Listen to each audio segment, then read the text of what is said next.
Hello la team pelote, on se retrouve aujourd'hui pour faire cette écharpe capuche qui va nous servir parce que cette semaine il a fait quand même bien froid, donc on va commencer à préparer tranquillement l'hiver.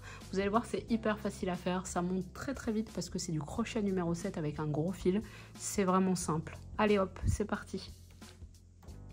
Un schéma rapide pour vous montrer comment va être constituée cette écharpe, vous allez voir, c'est hyper simple. On fait d'abord l'écharpe elle-même, donc on va avoir une bande d'1,40 m sur 25 cm. Ensuite, on va réduire cette bande ici.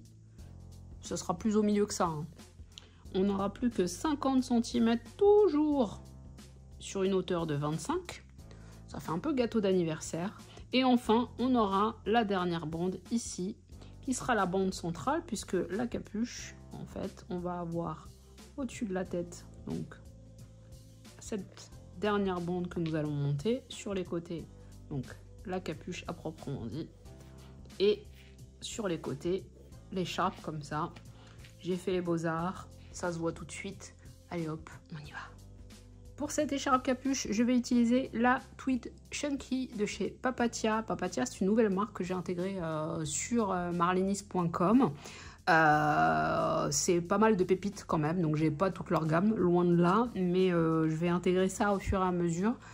C'est encore un fil qui contient de la laine comme ce que je vous ai présenté la semaine dernière, et étonnamment ça ne pique pas du tout, ça ne gratte pas, c'est hyper simple à travailler, ça m'étonne moi-même. C'est 80% d'acrylique, 15% de laine et 5% de viscose, donc c'est de la tweed avec le petit côté chiné. Il y a plusieurs couleurs, vous allez voir sur le site, une petite pépite, vraiment. Il vous faudra donc 3 pelotes de Tweed Chunky. On va utiliser un crochet numéro 7. Il vous faudra un mètre de couture, 2 petits marqueurs, une paire de ciseaux et l'aiguille pour quelques coutures et rentrer les fils. Et pour commencer, vous allez faire une chaînette, un nombre impair. Moi, je fais 127 mailles. Si vous voulez faire plus long, 127 mailles, c'est l'équivalent approximatif d'1,40 m. Si vous voulez faire un peu plus long, vous pouvez, mais il faut toujours que ce soit un nombre impair de mailles. Donc votre chaînette, 127 cm si vous me suivez, plus ou moins si vous préférez, mais en tout cas, il faut que ce soit un nombre impair. Vous montez votre chaînette et on se retrouve.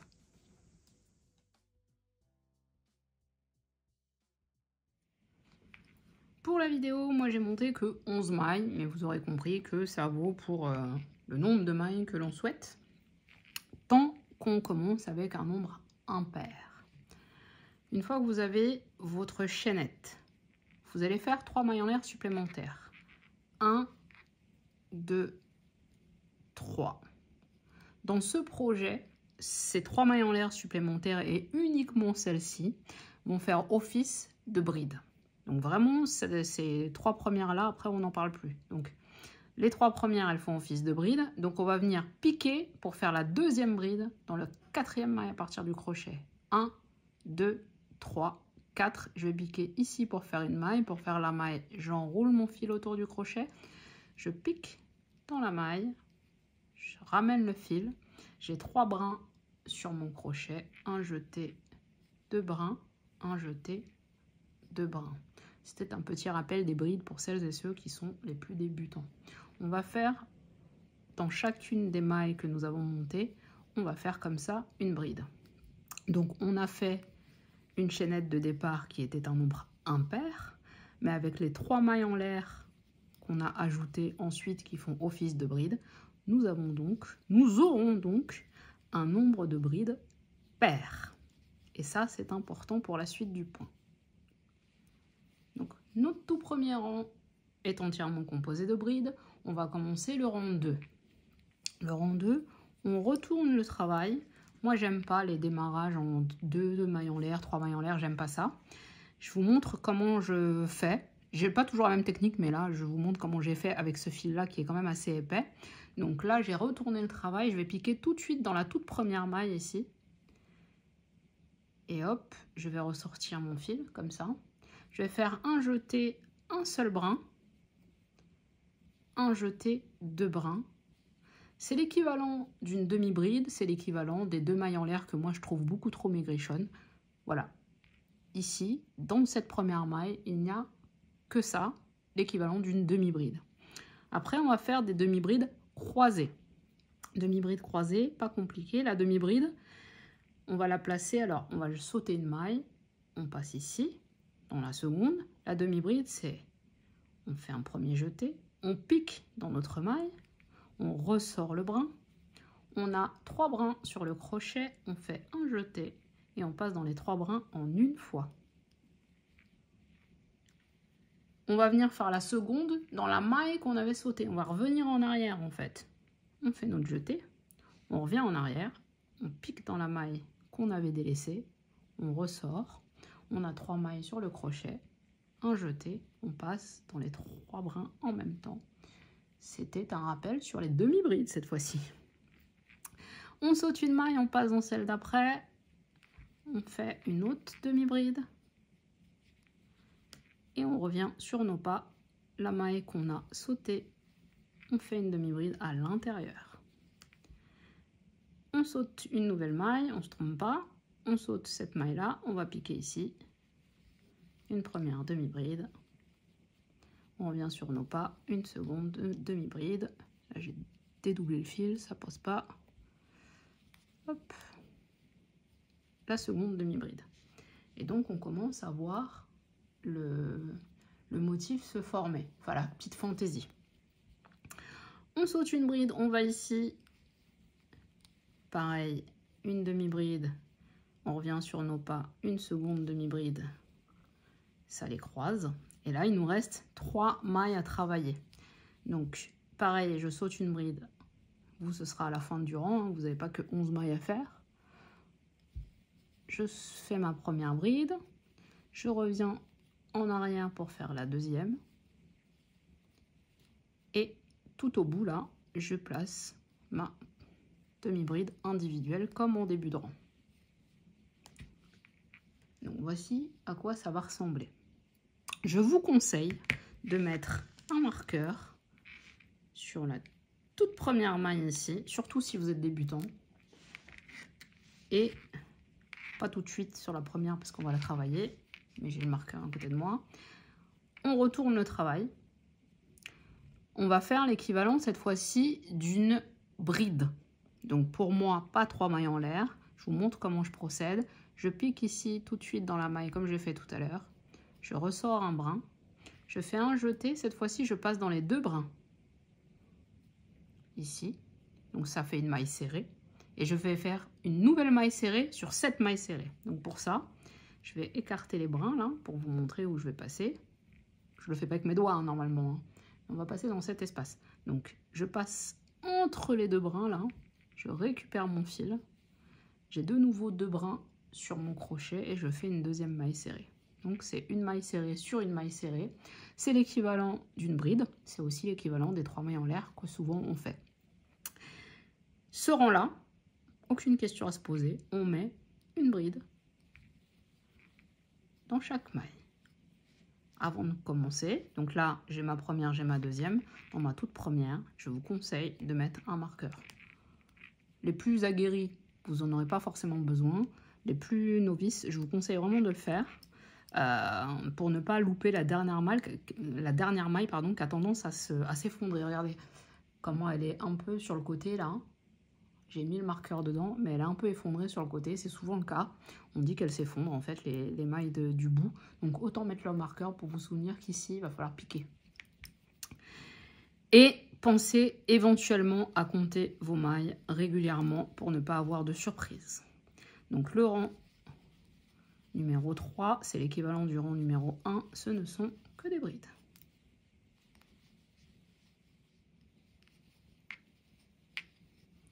On arrive en bout de rang, on a mis le marqueur, c'est parfait. On va pouvoir ne pas oublier la maille du bout. Ce rang-là, c'est vraiment un rang hyper classique. Je retourne le travail. Je repars avec un rang de demi-bride croisée. Début et fin de rang, une demi-bride seule. L'équivalent de la demi-bride en début de rang là. Donc je pique, je ressors. Un jeté, un brin. Un jeté, 2 brins. Je n'oublie pas de mettre mon marqueur dans cette première maille pour ne pas l'oublier plus tard. Je saute une maille, je place ma demi-bride ici. Et ma seconde demi-bride, je reviens en arrière et je me positionne ici. Et je croise mes demi-brides jusqu'à arriver au bout du rang. La dernière maille, ce sera une demi-bride individuelle dans la maille qui a un marqueur finalement.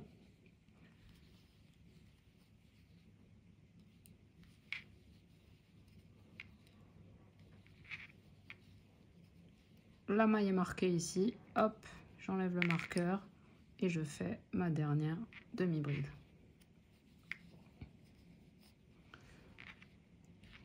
Donc vous voyez, déjà je trouve que les bordures sont plus nettes en fait, en ne faisant pas les 3 mailles en l'air, etc. Vous allez faire comme ça, donc vous avez beaucoup plus de mailles que moi évidemment. Vous allez faire comme ça 25 cm de hauteur. Moi ça m'a donné 15 rangs. Donc vous faites vos 25 cm de hauteur et on se retrouve pour pouvoir faire la première partie de la capuche. Vous allez voir, c'est hyper simple. J'ai donc terminé et j'ai fini sur un rang de brides. Au total, j'ai 15 rangs pour les 25 cm attendus. Hop, une maille en l'air qui en fait va faire un nœud. Je coupe le fil.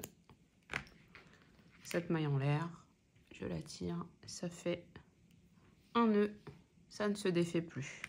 On va passer à la capuche. La capuche, c'est exactement ce qu'on vient de faire sur 25 cm, sauf qu'on va réduire le nombre de mailles. Donc ici, j'ai placé des marqueurs. Il y a 50 cm là entre les deux marqueurs, ce qui pour moi représente 46 mailles. Donc j'ai 46 mailles au centre, 41 mailles de chaque côté du marqueur. Et on va faire exactement le même nombre de rangs. On va tout simplement reprendre là où on s'est arrêté quand on a coupé le fil, et sur moins de mailles finalement, et pareil, 25 cm. Donc, je m'étais arrêtée de ce côté-là avec une rangée de brides. Je retourne le projet, je vais zoomer un petit peu.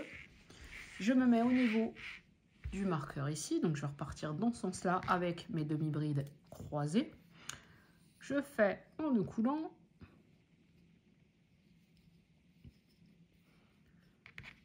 Je vais dans la maille qui se trouve juste à côté du marqueur.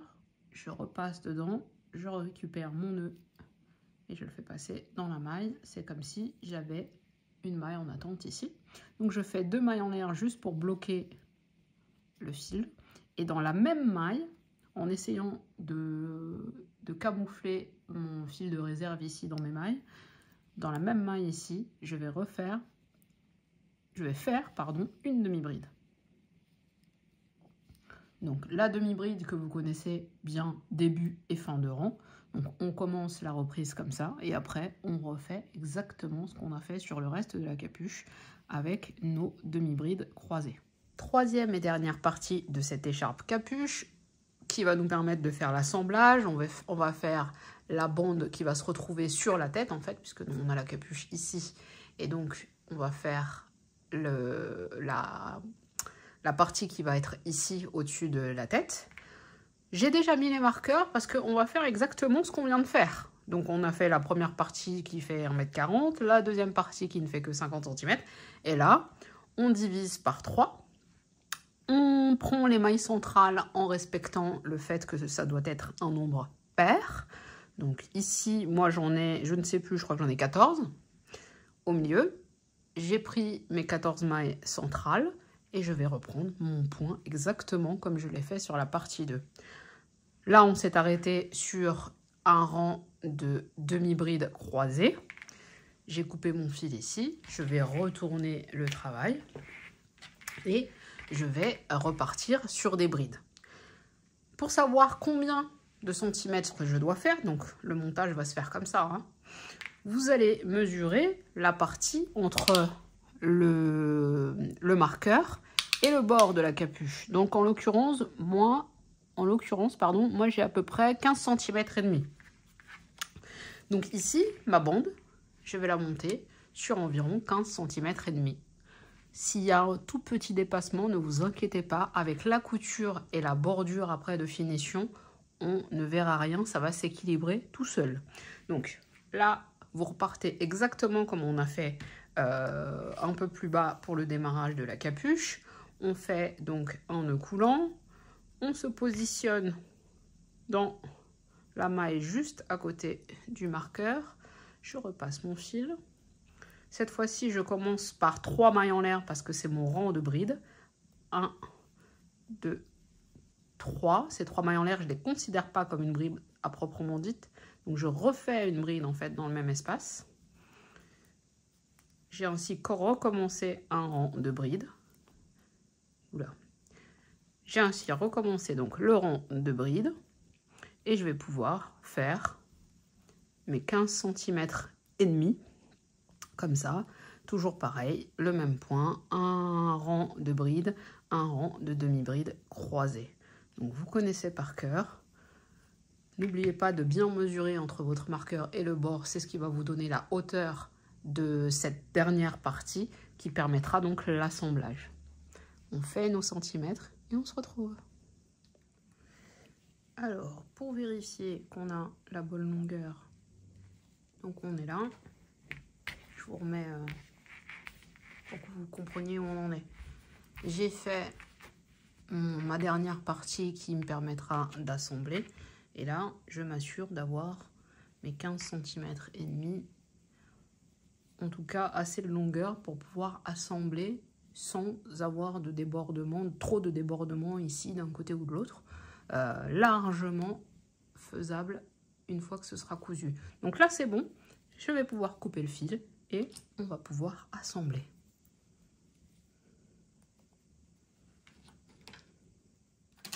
Pour faire la couture, moi je me mets sur l'endroit du travail, c'est le côté qui a le plus de relief. Je ne sais pas si on voit bien ici, il y a beaucoup plus de relief que de ce côté-là.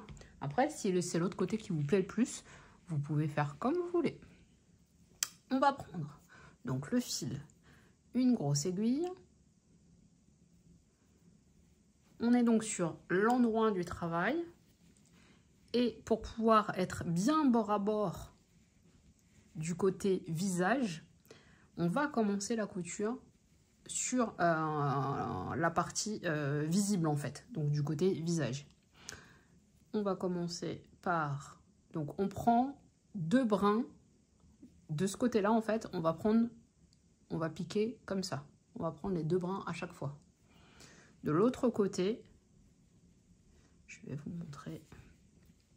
Vous allez piquer naturellement. Je vais arriver à me positionner. Hop. Donc d'un côté, je prends les 2 brins. De l'autre côté, je pique bien en face. Ici, c'est pareil, 2 brins et tout de suite en face. On ne prend pas trop large de ce côté-là. On ne va pas empiéter et se faire un gros bourrelet autour de la capuche. Non, non, non. Les 2 brins et vous piquez en face en fait, en restant bien droit.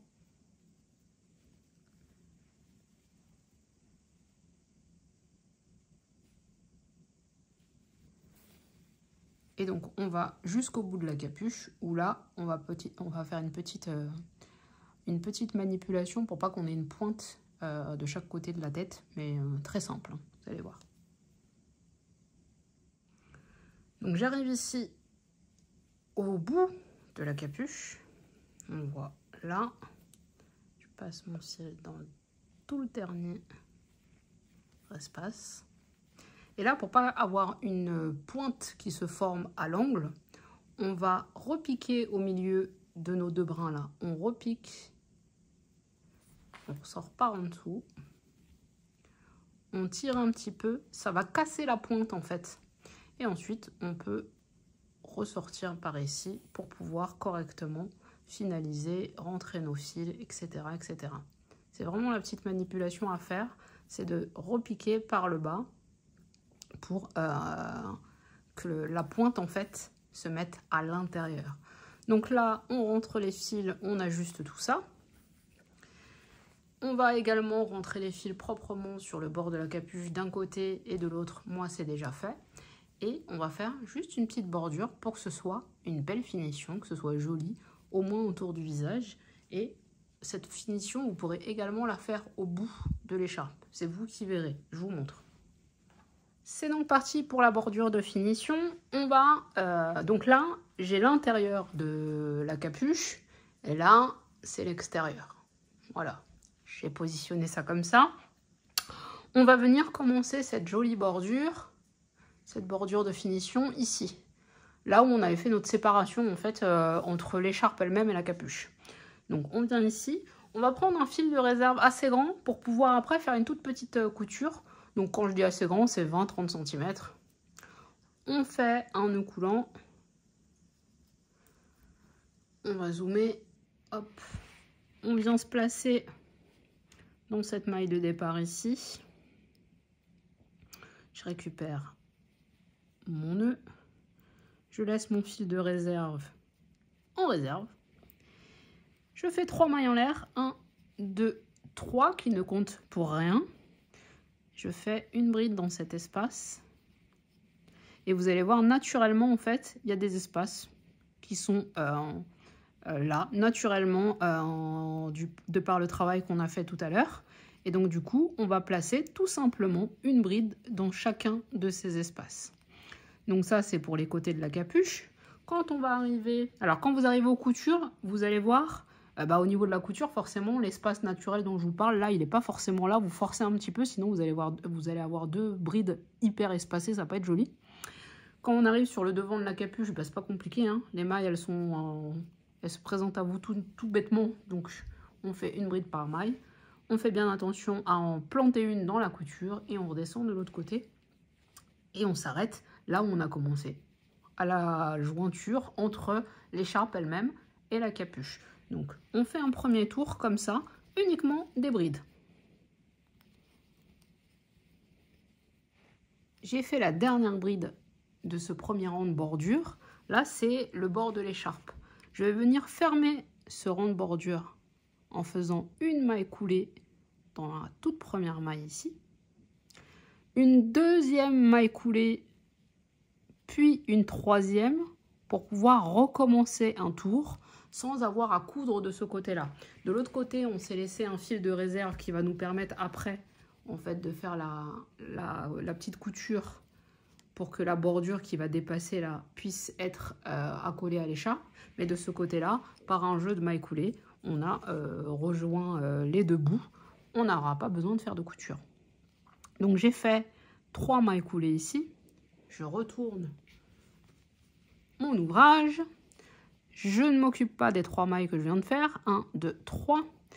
Je récupère ici cette maille-là avec la bride. Cette bride-là, pardon, je vais la travailler en relief. Donc en relief, c'est-à-dire que je passe comme ça en dessous. Je la lève un peu.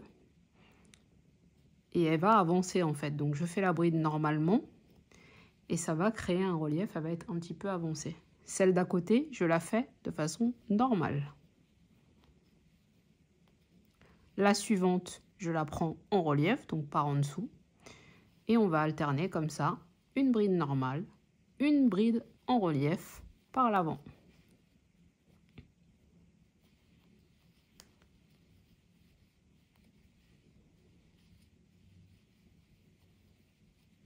Donc ça vous donne une bordure qui ressemble à ça. Pareil, on fait tout le tour. Je suis à la fin de ce dernier tour. Ce que je peux faire, c'est éventuellement un troisième. Ça dépend de la profondeur de capuche dont vous avez envie. À ce stade-là, il reste ça comme fil. C'est à vous de choisir. Moi, je pense que je vais faire un troisième tour parce que pour celles et ceux qui m'ont déjà vu, j'ai beaucoup de cheveux. Donc, c'est peut-être pas mal si j'ai une capuche un petit peu plus profonde. Mais vous pourrez très bien vous arrêter là. C'est la taille d'une capuche standard, donc c'est bien aussi. Ici, vous stoppez en fait votre rang en faisant une maille en l'air, vous coupez le fil, ça fait un nœud. Et là, vous aurez juste à faire un petit point de couture pour pouvoir réunir en fait la bordure avec l'écharpe. Voilà. C'était un projet hyper simple, plutôt rapide parce qu'avec ce fil-là et cette taille de crochet, ça va vite. J'espère que vous êtes fiers de vous et je vous dis à bientôt pour une nouvelle vidéo. Ciao, ciao!